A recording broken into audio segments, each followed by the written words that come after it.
近日，中核集团核电组全球首堆首次并网成功，打破国外核电技术垄断，让人为之一振。联想到003型航母在建，能否借此机会成为首艘核动力航母呢？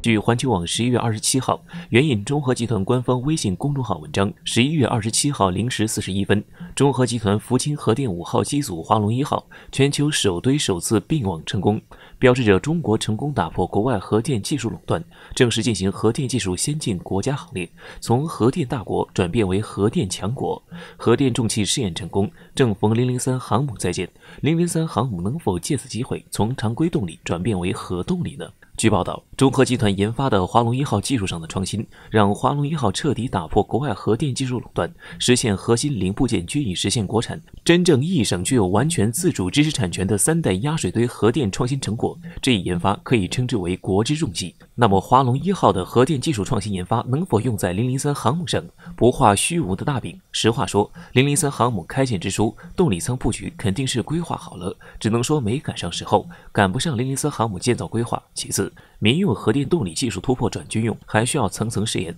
短期内也无法给003型航母换装核动力。最重要，民用核电厂的动力从最初的设计方向就不同于军用核动力，能否以航母动力舱体积满足高密度电能输出，必须解决好大密度电能储存、大容量功率输出这2个核心技术问题。不过，华龙1号技术突破还是可以为004型核动力航母技术研发提供一定意义，加快航母实现核动力装置。据003航母最新披露10月份卫星图，可以看出003型航母外观与小鹰级航母类似，将使用常规动力即蒸汽轮机。功率方面，辽宁号航母的功率在20万马力，预计 TB2 蒸汽轮机将会进行若干创新改革。003航母的常规动力最大航速应该能保持在26节左右，足够满足中国短期作战需求。分析认为，如果华龙1号反应堆能够给水上核动力反应堆技术研发提供一定的建议，最快未来1到2年内，航母核动力反应堆技术有望能够取得突破性进展。后续还需要进行大量测试，保证其在航母舰上能够实行大密度电能储存、大容量功率输出，最快第4艘航母装备核动力还是有希望的。不过，这个前提是在这一段时间内，中国军队的规划没有发生重大战役，导致急需足够的新航母接替现役航母情况。因此，004型核动力航母真的不敢确保。至于中国首艘核动力航母什么时候能够下水，如中国亮鹰舰总师朱英富先生曾经的讲话，核动力我国肯定是要搞的，希望大家能够耐心等待一下。相信我们航母制造发展能够很快赶上世界先进水平。核电技术垄断都打破了，航母水上核动力反应堆技术突破还远吗？最后，不论是核动力还是常规动力航母，相信中国军事科研制造者的付出，中国下一艘航母永远不会是一成不变。无论是技术设计、机动速度、自我防护、起飞接收战机等能力，中国新航母的进步永远能让大家眼前一亮，让世界惊叹于中国军舰发展速度。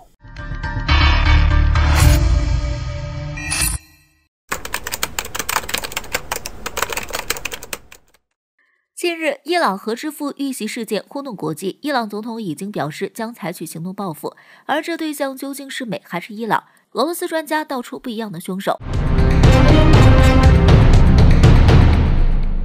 据伊朗官方通讯社27日报道，伊朗国防部研究和创新机构负责人、首席核科学家穆赫森·法赫里扎德在当地时间下午遇袭，经抢救无效死亡。在10月重启伊朗核武器研究后不久，伊朗核之父就这样被不明组织枪杀，凶手是谁？引得各方猜测。其中，美国或者伊朗被各界认为最具有犯罪嫌疑可能性的主谋国。俄罗斯专家却表示，可以先安排下周围反对派。据越南媒体11月29日报道，俄罗斯科学院东方研究所高级专家弗拉基米尔·萨任在11月28日与 RIA 新闻社分享自己对于伊朗核之父遇袭的看法。萨任指出，比起美国和伊朗两国，伊朗应该先考虑国内的反对派。伊朗目前具有复杂的经济和政治性质，藏在地下作战的敌人非常多，有一部分不想伊朗发展核力量。据报道，萨任对美伊两国可能性也不否认，毕竟美伊两国与伊朗的局势有多严峻一目了然。因此，这两国就有可能是幕后情报提供者，而非直接行动者。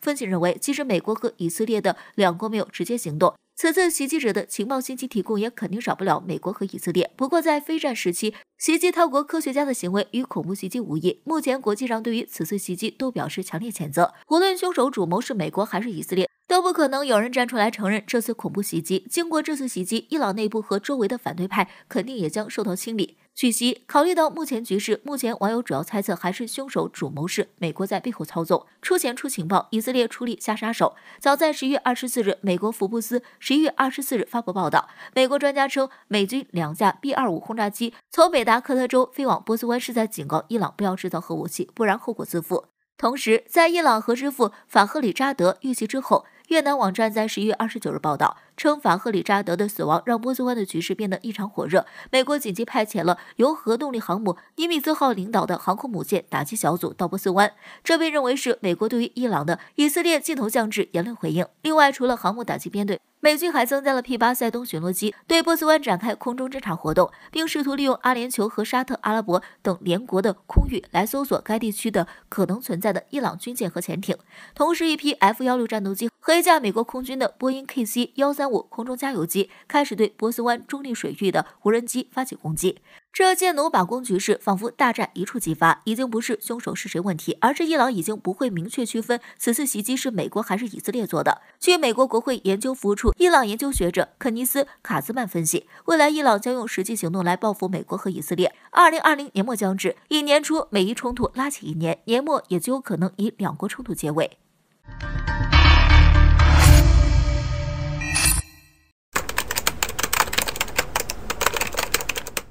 中国最新一代察打一体小型无人机成功完成交装验收，即将进入销售。那么中国军队会采购吗？最后是自用还是转向出口呢？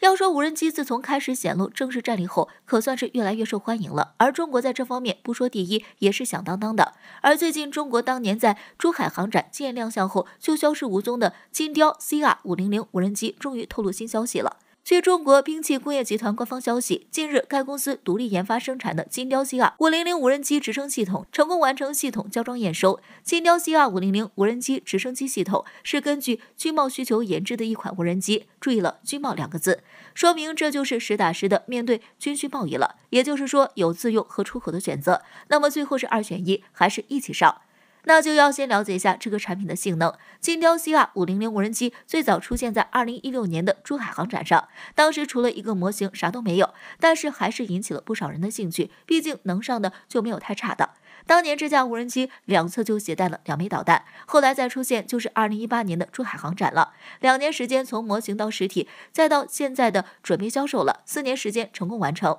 并且火力从模型上的2枚导弹到现在的8枚导弹，可以说是火力十足。而且由于体型较小，配合坦克一起行动，再搭上反坦克导弹，简直算得上是战场利器。说实话，本以为是青铜，没想到是王者。值得一提的是，这架无人机的旋翼更是十分引人注目。和大多数无人机不同的是，这是一种共轴双旋翼无人机，就是2副旋翼一上一下，同时反方向旋转，用以维持在转向时的平衡，而不需要围剿，从而减少消耗，提高升力。中国兵器集团的透露，该无人直升机有效荷载大，也就是8枚导弹，有很大可能是系列的。除此之外，满载航时长，结构紧凑，还能超强抗风，并且可以挂载不同的光电吊舱和任务载荷，可以作为物资定点投放使用，还可以用在相当广泛的民用领域，就不一一介绍了。从这一点上来说，这个无人直升机应用范围是相当广泛的。那么中国国内是不是会采购这架无人机呢？答案是需要的，但是主要应该还是会外售。虽然中国目前察打一体的小型无人机的需求还是很大的，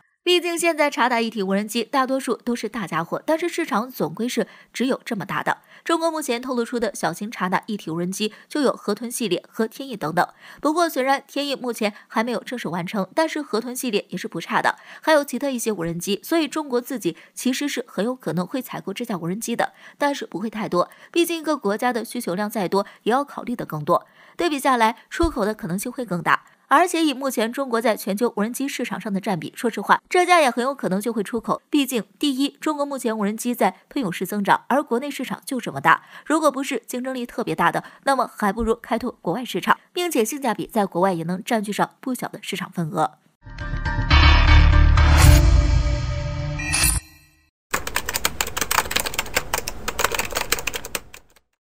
波斯湾局势骤然升温，伊朗首席科学家刚刚遭遇暗杀。就在外界担忧事件会激起局势走向之际，在叙利亚发生的又一起事件，让我们看到事情远远没有结束。据人民网在12月1号援引伊拉克媒体阿拉比亚电视台的消息，在伊拉克和叙利亚交界的加伊姆地区，伊朗高级指挥官沙赫丹的车队遭遇暗杀，包括沙赫丹在内，一共有4人在袭击中身亡。报道称，当时天色暗变，沙赫丹的车队在从伊拉克边境的安巴尔省安检站通过后，便发现车队被一架不明无人机追踪。在进入到叙利亚的代尔祖尔地区之后，无人机果断展开攻击，多枚导弹准确命中了沙赫丹乘坐的车辆，车辆被当场炸飞。沙赫丹本人及其3名随行更是横死当场。与之前暗杀伊朗的首席核研究专家一样，此次在伊叙交界地区针对伊朗高级指挥官的暗杀，也同样没有任何组织和个人在第一时间站出来宣称对此事负责。而从沙特媒体在当天的消息显示，有伊拉克边境地区的民兵组织进入叙利亚并收拢了现场残骸后，将其运送到了伊朗当地军事力量。需要注意的是，之前伊朗宣称将要对科学家被暗杀展开疯狂的报复，然而前者还未实施，后面自家指挥官就又遭攻击，后续伊朗会做如何反应，也就成为了外界关注的焦点。伊朗国内民族情绪在之前暗杀事件中被挑动起来，无数民众走上街头，燃烧美国和以色列的国旗，要求德黑兰必须果断报复，以血还血。前面尸骨未寒，如今又是一起暗杀。如果伊朗方面没有做出有效的还击，恐怕对于自身的执政根基都会受到影响。值得一提的是，有分析人士指出，在今年年初，伊朗的传奇指挥官苏莱曼尼在伊拉克的巴格达机场被美军 MQ9 死神无人机锁定轰炸，就已经暴露出一些伊朗内部问题。而如今有一名高级指挥官在伊拉克与叙利亚交界处被杀害，很显然，在过去的1年时间里，伊朗并没有有效地解决掉自己内部的地雷，而敌国设置在伊朗境内的情报网也没有整肃干净。而且2起针对伊朗军队指挥人员的暗杀，同样是使用的无人机，同样是导弹锁定轰炸，暗杀手法可谓是如出一辙。这样的巧合未免也太巧合了。到底是美国情报机构暗中参与从旁指导，还是有人想要借机拉美军下水，就是个值得思考的问题了。但不论怎么说，接连2起暗杀，伊朗无疑已经陷入到了内忧外患的境地，是否会采取战争来破局，就需要我们静观其变了。